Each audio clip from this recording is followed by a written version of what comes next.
사랑하는 성도 여러분, 3월 마지막 주일입니다. 4월 15일은 총선이 있고 4월 12일은 우리 주님이 부활하신 주일입니다. 늦어도 그 주일에는 모든 성도들이 다 함께 모여서 예배드리는 부활이 우리에게도 있기를 소원합니다. 오늘 하나님 말씀은 고린도후서 11장 1절에서 3절까지입니다. 제가 봉독하겠습니다. 원하건대 너희는 나의 좀 어리석은 것을 용납하라. 청하건대 나를 용납하라. 내가 하나님의 열심으로 너희를 위하여 열심을 내노니 내가 너희를 정결한 처녀로 한 남편인 그리스도께 드리려고 중매함이로다. 그러나 나는 뱀이 그 간계로 하와를 미혹한 것 같이 너희 마음이 그리스도를 향하는 진실함과 깨끗함에서 떠나 부패할까 두려워하노라. 아멘. 오늘 함께 생각할 하나님의 말씀은 예수님께 정결한 신앙입니다. 우리나라 옛 속담에 중매는 잘하면 술이 석잔이고 못하면 뺨이 세대라는 말이 있습니다. 이 속담은 국립국어원 표준국어 대사전에도 등재되어 있는데, 첫 번째, 혼인은 억지로 권할 일은 못 된다는 말. 두 번째, 중매는 함부로 할 일이 못 되며 신중히 잘해야 함을 이르는 말. 이렇게 두 가지 뜻으로 설명하고 있습니다. 오늘 본문 2절에 내가 너희를 정결한 처녀로 한 남편인 그리스도께 드리려고 중매함이로다 라고 말씀하였습니다. 바울은 고린도 교회 성도들을 정결한 신부로 예수님께 중매하기를 원한다고 밝히고 있습니다. 인간사에서 중매를 잘 못하면 뺨 세대를 맞는다고 하니 중매할 자신이 없으면 나서서 할 일이 못 됩니다. 그러나 바울이 하고자 하는 중매는 한 사람의 생명을 죽이느냐 살리느냐, 생사가 달린 중매이기 때문에 실패하더라도 시도를 해봐야 하고, 뺨을 맞더라도 예수님을 소개해야 하고, 뺨을 30대 맞더라도 예수 그리스도를 증거하는 중매는 해야 합니다. 맞습니까? 오늘 저도 여러분과 예수님 사이에 이 본문 말씀을 가지고 중매를 잘 해야 합니다. 여러분이 중매를 잘 받으시기를 축복합니다. 오늘도 예수 그리스도를 만나는 복이 있기를 축복합니다. 본문을 자세히 보면 중매한다면서 아주 오래된 한 역사적 사건을 가지고 예수님의 신부로 준비하고 단장할 때 방해가 되고 치명적인 장애가 되는 위험을 경고하며 권면하고 있습니다. 그 사건은 에덴 동산에서 있었던 일인데, 아담의 신부 하와가 뱀으로 위장한 사단의 유혹을 받고 선악과를 먹음으로 후손들에게 사망을 가져오게 했던 바로 그 끔찍한 범죄 사건입니다. 오늘 본문 3절에 뱀이 그 간계로 하와를 미혹한 것 같이라고 했는데, 여러분 이 사건을 다 알고 계시지요? 여기 미혹이라는 단어, 헬라어 엑사파타오는 속이다, 기만하다, 사취하다 이런 뜻을 가지고 있습니다. 사람이 미혹을 당하고 나면 정신이 흐려지고 영혼이 어두움에 덮여버려 분별력을 잃게 되고 판단력을 잃게 되고 혼돈 상태에 빠져 들어가 버리는 심각한 상태가 됩니다. 미혹을 이해할 수 있는 좋은 예로 신천지의 간교함과 악행이 이번 코로나 바이러스 때문에 점점 드러나는 것에서 볼 수 있습니다. 신천지 교리에 미혹받은 사람들이 나타나는 행동 패턴이 이번에 밝혀졌는데요. 중요한 건 4가지만 말씀드리면 이렇답니다.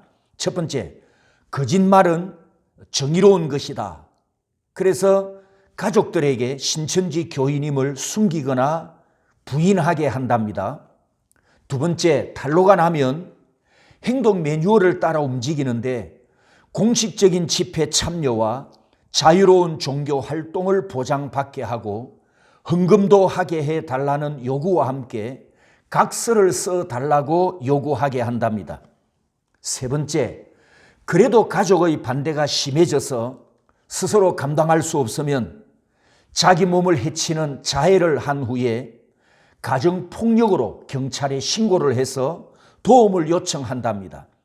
왜냐하면 가폭 사건으로 입건이 되면 피해자는 정부에서 운영하는 쉼터나 보호소에 수용되면서 가정으로부터 자유로운 몸이 되고, 또 혹시 나중에 이혼을 하더라도 가폭 사건 피해자가 되는 것이 이혼에 유리하기 때문이랍니다. 마지막 네 번째는 신천지 교리에 육신적인 가족은 사치다, 썩어 없어질 육신의 일이다, 이렇게 세뇌되도록 가르쳐서 스스로 가출하게 하고 이혼을 하도록 유도합니다. 그래서 합숙소 같은 집단 거주 생활을 하다가 이번에 바이러스 사건으로 드러나게 됐습니다. 여러분 보십시오. 거짓된 이론과 사상의 미혹을 받으면 비상식적이고 반사회적인 언행을 하면서도 그것을 분별하거나 판단하지 못합니다. 이것이 사이비에 미혹된 사람들에게서 보편적으로 확연하게 드러나는 모습입니다.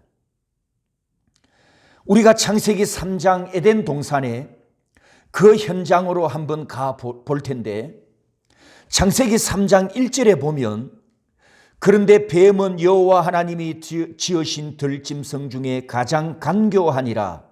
뱀이 여자에게 물어 이르되 하나님이 참으로 너희에게 동산 모든 나무의 열매를 먹지 말라 하시더냐 라고 말씀합니다.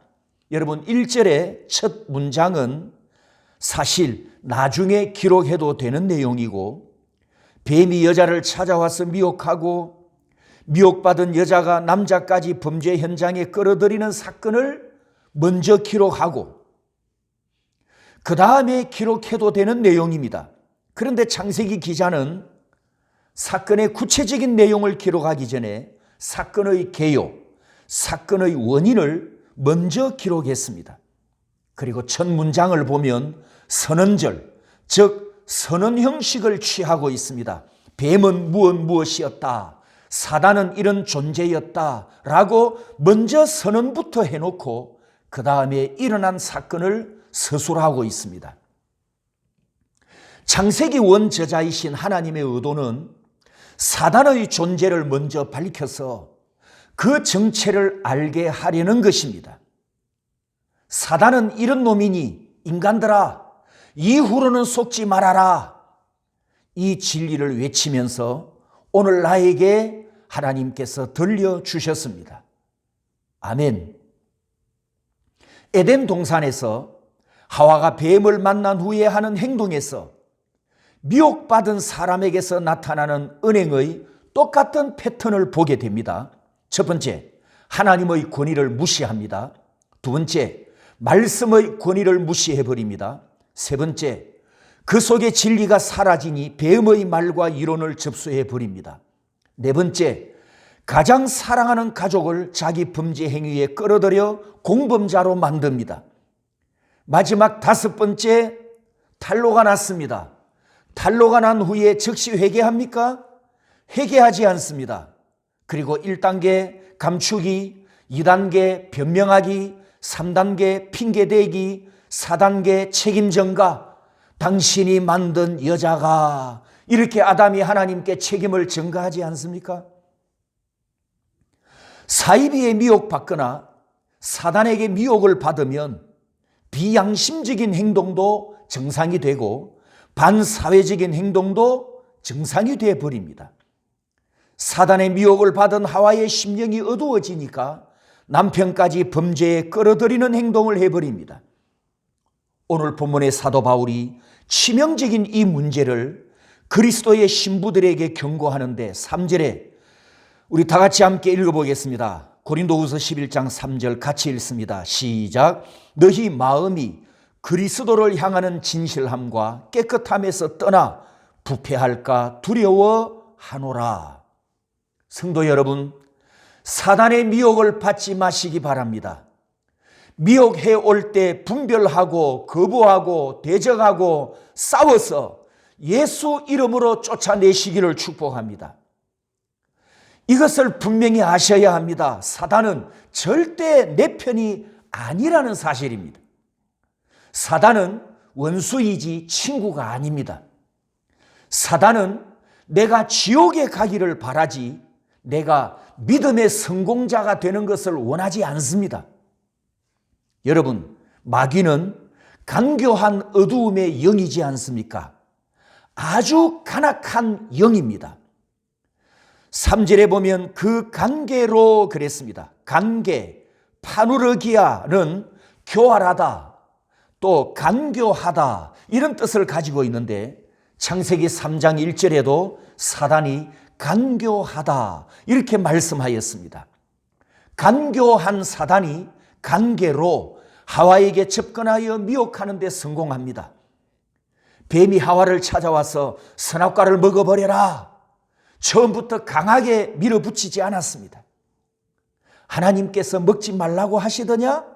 이렇게 질문을 던집니다. 그런데 이 질문 속에 얼마나 교활한가를 보십시오. 선악과를 먹지 말라 하시더냐? 선악과만 먹지 말라고 하시더냐? 이렇게 질문한 것이 아니고요. 뭐라고 질문합니까?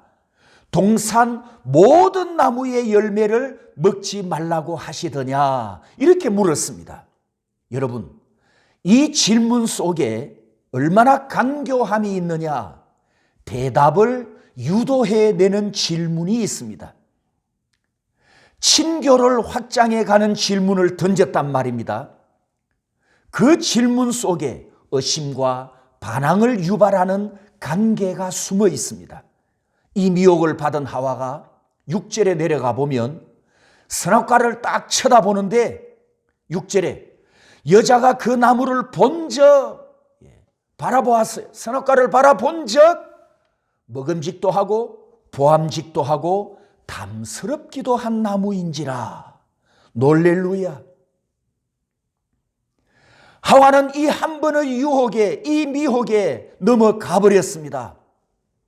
사도 바울이 오늘 본문에 뭐라고 말씀합니까? 3절에 너희 마음이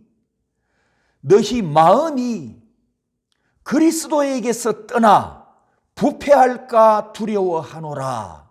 성도 여러분, 하와는 안타깝게도 단 한 번의 미혹에 넘어가 버렸습니다.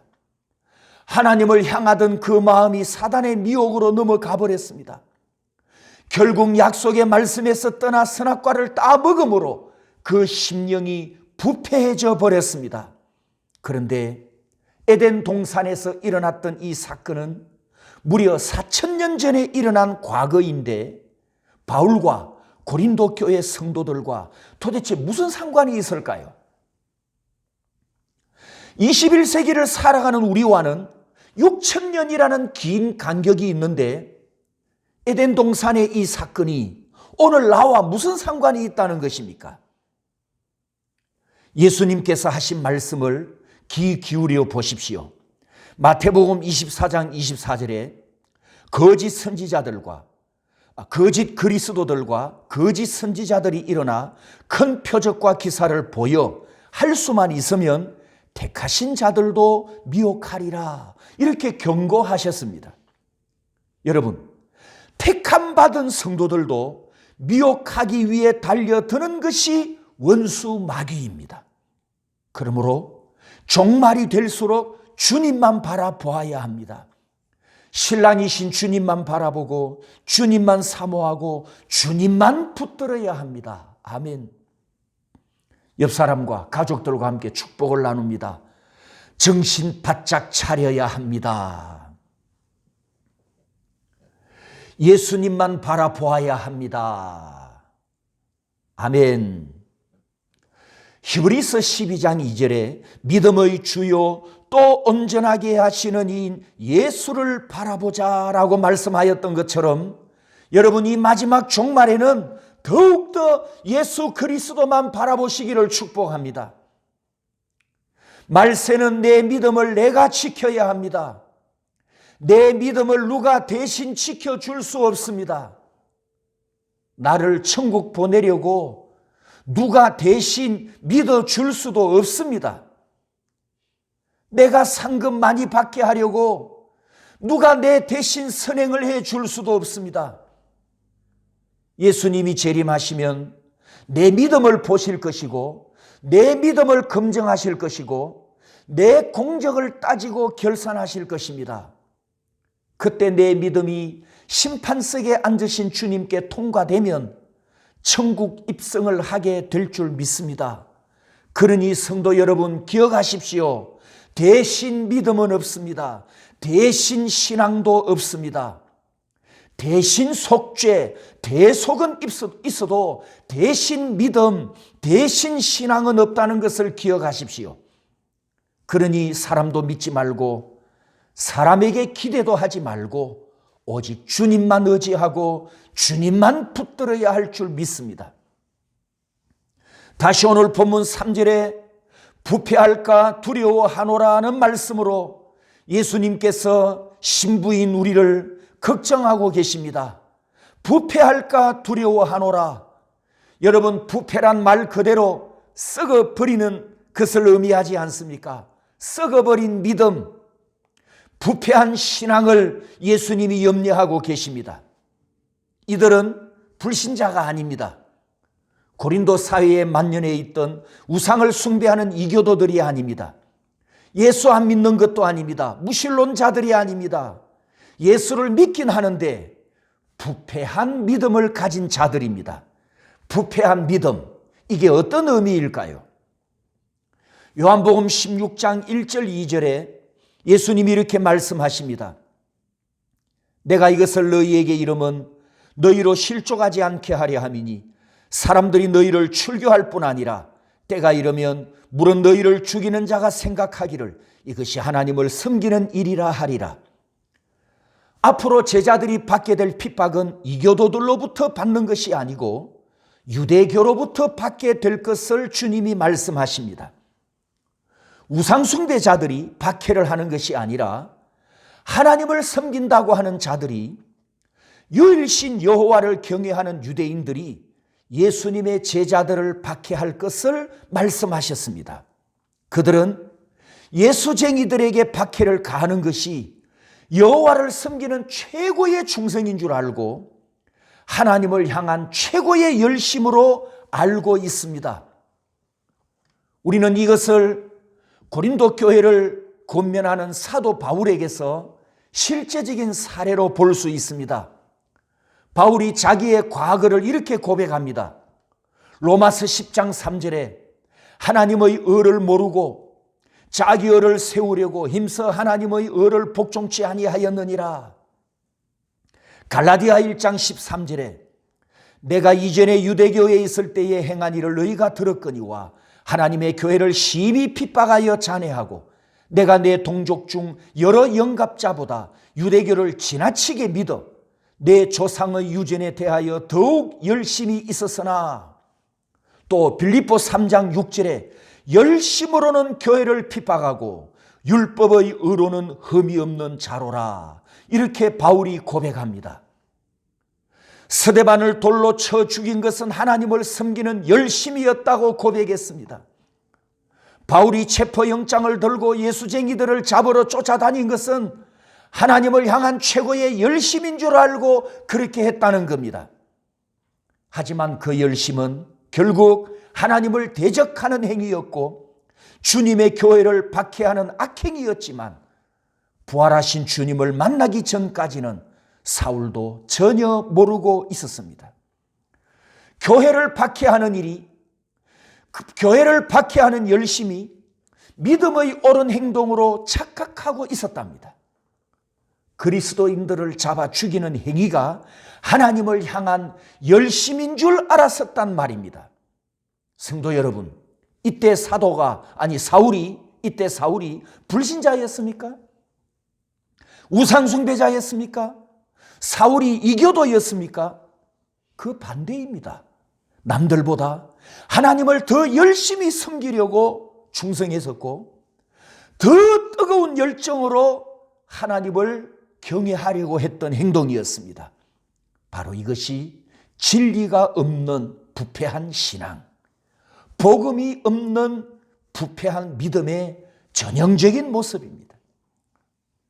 로마서 10장 3절에 하나님의 의를 모르고 자기 의를 세우려고 힘써 하나님의 의를 복종치 아니하였느니라. 바로 이 말씀 그대로입니다. 부패한 신앙 열심은 가짜인데도 충성하는 것으로 착각하고 있습니다. 부패한 믿음은 참 믿음이 아닌데도 진리를 수호하고 있는 것으로 스스로 속고 있습니다. 부패한 신앙은 인본주의인데도 하나님을 잘 섬기는 것으로 자기 착각 속에 빠져 있는 것이 문제란 말입니다. 그래서 성경은 고린도전서 10장 12절에 이렇게 권면합니다. 선줄로 생각하는 자는 넘어질까 조심하라. 성도 여러분, 말세에는 내 믿음이 부패하지 않도록 깨어 기도해야 합니다. 말세에는 내 믿음이 변질되지 않도록 깨어 기도해야 합니다. 말세에는 내 믿음이 썩지 않도록 깨어 기도해야 합니다. 그래서 주님 말씀처럼 늘 어린아이와 같이 순수해야 하고 교만하지 말고 순종해야 합니다. 지금 대한민국에 진보라는 선악과와 주체사상 선악과가 던져졌거나 다가오고 있습니다. 예수 그리스도 밖에서 예수 그리스도와 상관없이 정치를 하든 민주화 운동을 하든 자유를 지키든 무엇을 하든 각자 이념대로 하겠지요. 누구나 자기 이념을 쫓아 지지하는 정치 노선이 있을 것입니다. 그런데 문제는 우리 그리스도인들이고 그리스도의 이름을 덜먹이며 은행하는 우리가 문제입니다. 대한민국에 성경의 권위를 파괴하고 유일한 구원론을 부정하는 자유주의 신학 사상이 1920년대에 이미 좌경화된 미국 프린스턴 신학교를 유학한 김재준에 의해 한국 교회에 최초로 유입되었습니다. 1933년 그가 평양 숭인상업학교에서 성경을 가르치기 시작하다가 8.15 해방 직후 조선신학교에서 모세오경을 성경 비평적 방법으로 가르치기 시작하면서 자유주의 신학 사상이 노출되게 됩니다. 결국 김재준은 장로교 총회에서 제명당하고 1953년 기독교 장로회를 조직하면서 지금의 경동교회와 한신대학교 중심으로 오늘날 기독교 장로회라는 교단이 탄생하게 됩니다.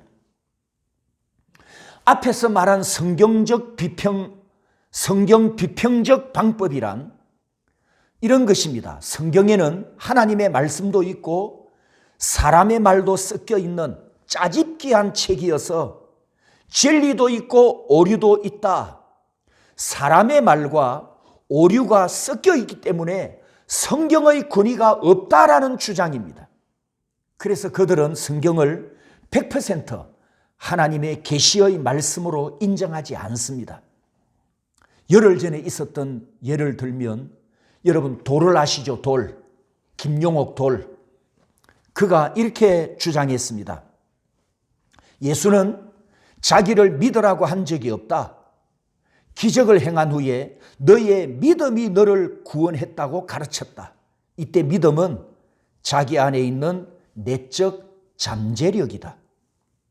그런데 바울이 교회를 세우고 기독교를 만들면서 예수가 메시아이고 예수가 그리스도이고 부활한 하나님의 아들로 믿으라고 주장하면서 우상화시켜버렸다. 그래서 예수를 믿으면 구원받는다는 기독교 믿음이 맹신이 되어버렸다. 이렇게 주장한 돌의 핵심은 두 가지입니다. 첫 번째, 예수 그리스도를 하나님의 아들로 믿는 것은 우상 숭배다. 두 번째, 예수만 믿어야 구원받는다는 것은 맹신이다. 이 돌의 주장대로 하면 여러분은 지금 우상 숭배자이고 여러분의 믿음은 다 맹신입니다.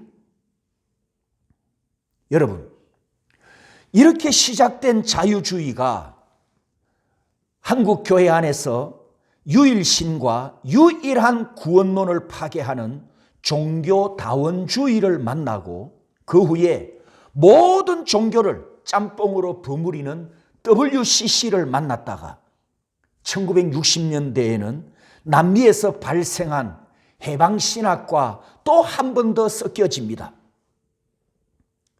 정통신학은 계시자인 하나님께서 성령으로 조명해 주시는 빛으로 계시의 말씀을 해석하지만 해방신학이란 가난한 자와 억압받는 하층민의 빛으로 성경을 재해석하여 체계를 이룬 새로운 신학 방법이었습니다. 해방신학이 대한민국에 들어왔을 때 기독교를 만나면서 당시 유신시대에 독재 정치를 향한 시위와 데모를 명동에서 많이 일으켰고 그때 명동 성당은 이들의 성지인 동시에 보호막 역할을 했었습니다.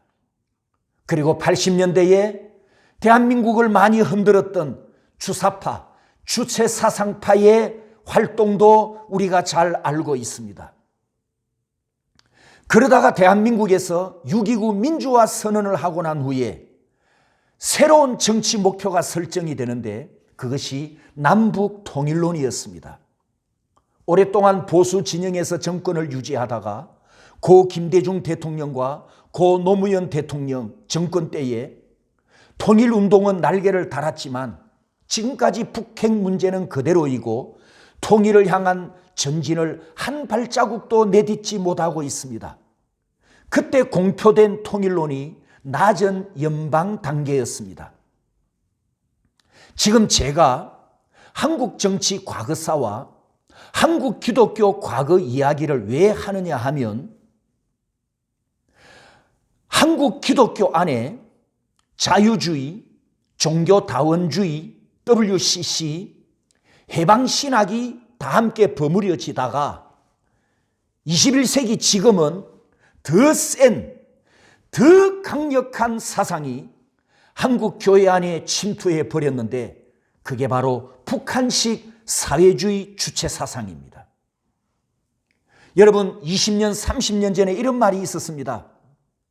대한민국의 성직자, 정치인, 언론인, 유명 인사들이 북한을 비판하다가 북한만 갔다 오면 북한을 고무 찬양하면서 180도 바뀐 은행을 해왔습니다. 왜 저 사람이 북한만 갔다 오면 저렇게 바뀌어질까? 이상해 했었죠.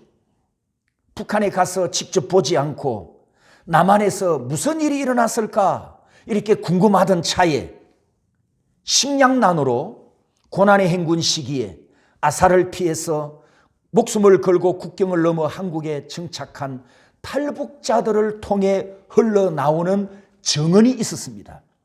그들이 말하기를 방북 인사들이 북한 당국에 치명적인 약점이 잡혔기 때문에 남한으로 귀국하면 북한에 대한 태도가 돌변하였고 남한 인사들이 북한을 고무 찬양하는 그 발표를 북한 당국은 자기들의 정통성을 인정하는 호재로 이용해 왔다는 말을 그들의 입으로 들을 수 있었습니다.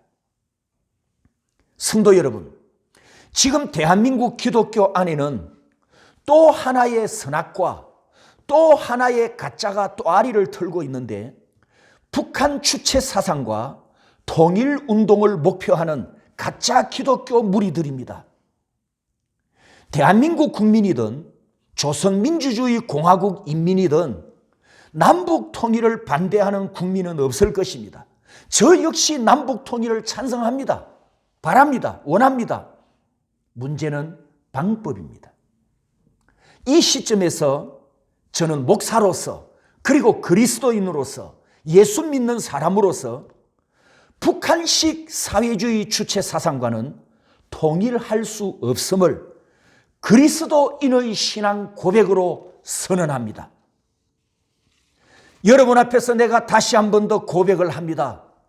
그리스도인의 신앙과 양심으로 북한식 사회주의 주체 사상과 나는 절대 통일할 수 없습니다. 결론을 내리겠습니다. 성도 여러분, 우리가 재림 예수를 기다리고 있는 것처럼 구약 성도들은 초림하시는 예수를 기다리고 있었습니다. 그런데 예수님이 막상 와서 당시 교회와 성도들을 보니 메시아를 기다린다고 했던 그들은 진짜 믿음을 가진 순수한 성도들이 아니었습니다. 율법을 지키는 바리새인들, 성경을 필사하는 서기관들, 예배를 인도하는 제사장들, 이들은 한결같이 종교 지도자들이었지만 예수님이 보시니 외식하고 거짓되고 썩고 부패한 신앙인들이었습니다. 주님은 외식하는 그들에게 딱 한마디로 말씀하셨습니다. 화 있을진저. 화 있을진저. 너희는 천국 못 간다라는 뜻입니다. 너희들에게는 구원이 없다라는 뜻입니다.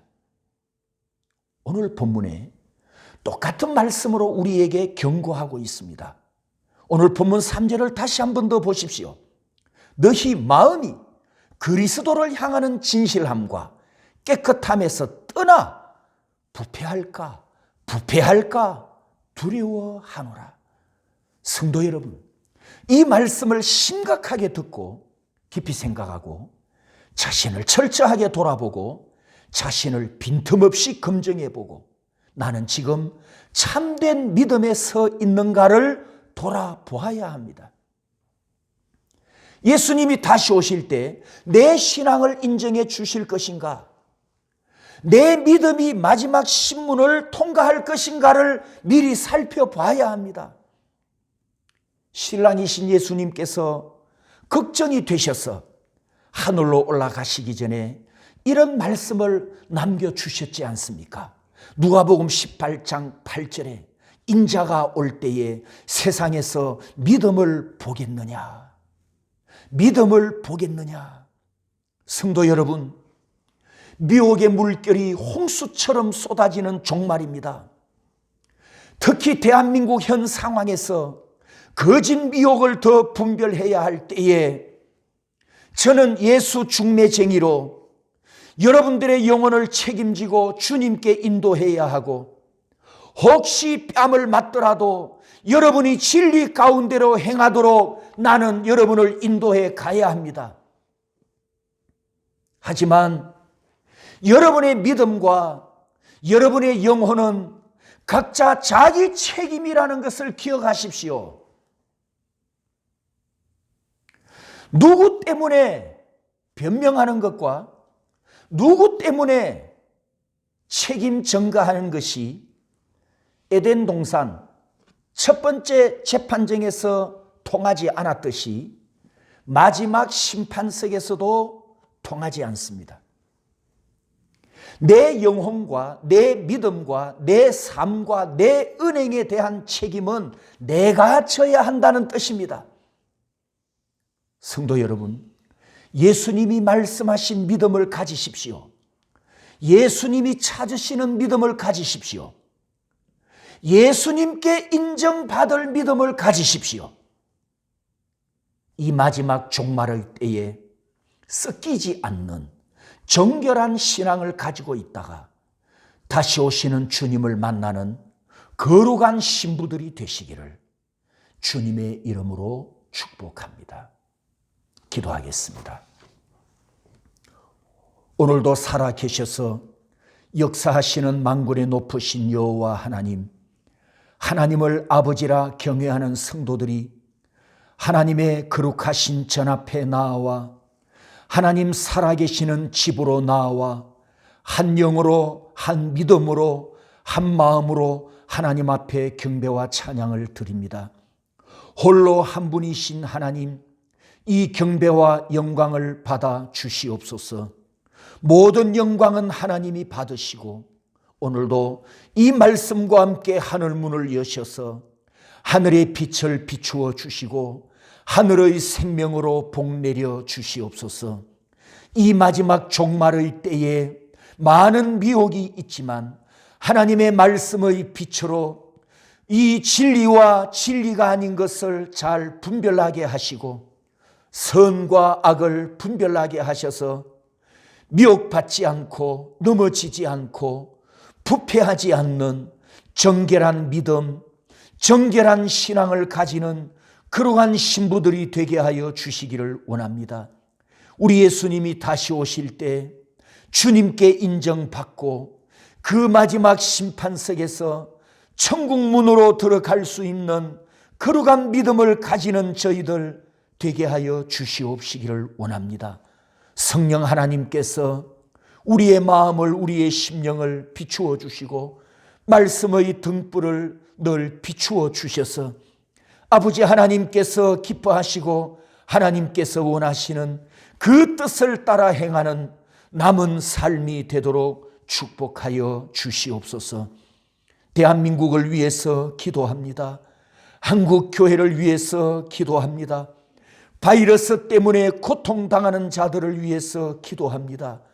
경제적인 어려움으로 고통당하는 자들을 위해서 기도합니다.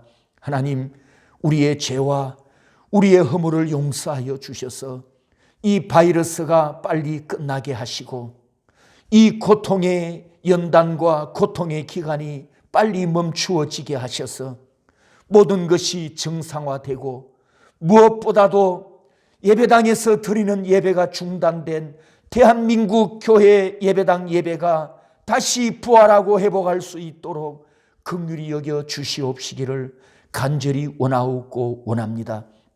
오는 부활절에 우리 모든 성도들이 모여서 예배 드리기를 원하며 부활하신 예수 그리스도의 이름이 이 세상에 전파될 수 있도록 역사하여 주시옵소서. 총선을 위해서 기도합니다. 하나님께서 대한민국에 복 주신 자유민주주의를 지킬 수 있고 이 자유민주주의로 이끌어갈 수 있는 봉사자들을 하나님께서 허락하여 주시고 세워주시고 뽑힐 수 있도록 간섭해 주시옵시기를 간절히 원하옵고 원합니다. 이 시간 하나님 앞에 드리는 감사 예물을 헌명하셔서 하나님의 나라를 위하여 쓰여질 때 아름다운 열매 맺게 하여 주시고 성도들의 기업과 경영과 직장과 직업과 모든 경제에 하나님 나라의 복을 주셔서 이 세상 경제 논리에 고통당하지 않고 하나님 나라 경제에 풍족한 복을 받고 범사에 감사하며 나누어 주고 베풀어 줄 수 있는 축복의 통로로 쓰임 받게 하여 주시옵소서. 흩어져 있는 우리 모든 성도들 한 심령 한 가정 눈동자와 같이 지켜주시고 하나님의 싸맥으로 감싸서 보호하여 주시옵소서. 모든 영광을 하나님께 돌려드리며 예수님 이름으로 축복하며 감사하며 기도합니다. 아멘. 사랑하는 성도님, 모두 보고 싶습니다. 빨리 만나고 싶습니다. 늦어도 부활주일에는 꼭 우리가 함께 만남의 부활이 있기를 소원합니다. 사랑합니다. 축복합니다.